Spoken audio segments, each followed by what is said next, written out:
سلام. خبرهای رادیوی آزادی را از روز دوشنبه 12 اکتبر تقدیم میکنیم. حزب نهضت اسلامی تاجیکستان که از سوی دادگاه عالی یک سازمان تروریستی و افراطگرا اعلان شده است، در خارج از کشور شورای اجرایی خود را تأسیس داده است. این نخستین اظهارات رسمی حزب بعد از ممنوع اعلان شدن فعالیت آن در تاجیکستان و هم بازداشت 23 عضو ریاستش می باشد. در اظهارات بازداشت اعضای حزب نهضت اسلامی که در تشکیل آشوب‌های مسلحانه گنرال عبدالحلیم نظرزاده در ماه سپتامبر متهم می‌شوند، ناعادلانه ارزیابی شده است. در اظهارات گفته می‌شود که فعالیت منبعد این حزب از روی سندهای بین‌المللی و قانون‌های کشورهای میزبان برآمده می‌شود. معلوم نیست که اظهارات حزب از کدام کشور و مشخصاً از جانب کی پخش شده است. بعد انتخابات بحث برانگیز پارلمانی تاجیکستان در بهار سال جاری، رئیس حزب محی‌الدین کبیری در خارج به سر میبرد. در اظهارات قبلیش او اتهامات ضد حزب و اعضای آن را کاملا رد کرده است.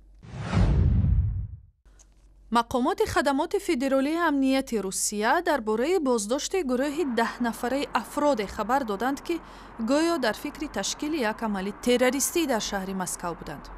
مقامات با خبرگزاری‌های دولتی گفتند که 3 بازداشت شده شهروند سوریه بوده، دیگر اکثریت شهروندان آسیای مرکزی میباشند. این گروه مسلح بوده، منسوبیتش به گروه دولت اسلامی مشخص شده است. در حالی که تصدیق درستی این خبر توسط منابع مستقل غیر امکان است، مقامات میگویند که از گمانبران که از یک خانه در شهر مسکو دستگیر شده‌اند، تقریباً 5 کیلو مواد ترکنده آشکار و مصادره شده است. ساختارهای حفظ حقوق قرقیزستان جستجوی زندانیانی را ادامه می‌دهند که شب گذشته خادمان بازداشتگاه موقت را در یک دهه ولایت چوی کشته فرار کردند.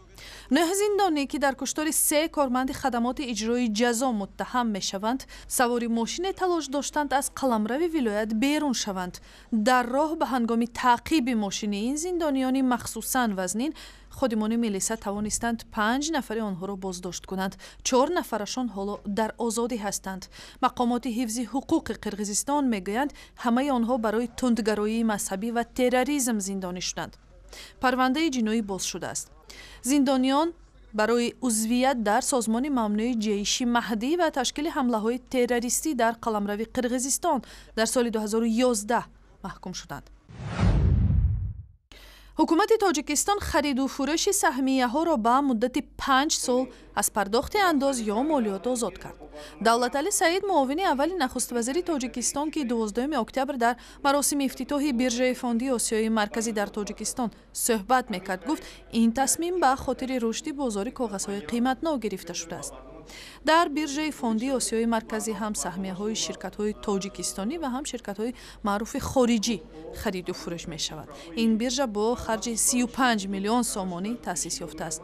مسئولین میگویند که در قدم اول بانک‌ها و شرکت‌های مخابراتی تاجیکستان سهمیه‌های خود را برای خرید و فروش در بیرژه مذکور آماده می‌کنند. در گذشته تلاش‌ها برای تأسیس بیرژه‌های فوندی در تاجیکستان نتیجه نداد.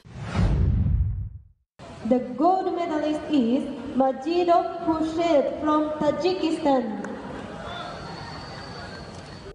پهلوان تاجیک خورشید مجیدوف در وزن 90 کیلوگرم در مسابقه قهرمانی آسیا اوید به جودو بین نورسان سالهای تولدشان 1998 و 2000 صاحب مدال طلا شد. او در قوه آزمایی نهایی با هیان‌ها چای از کره جنوبی پیروز و برنده گردید. این مسابقه ها روزهای 10 و 11 اکتبر در تایلند برگزار شد.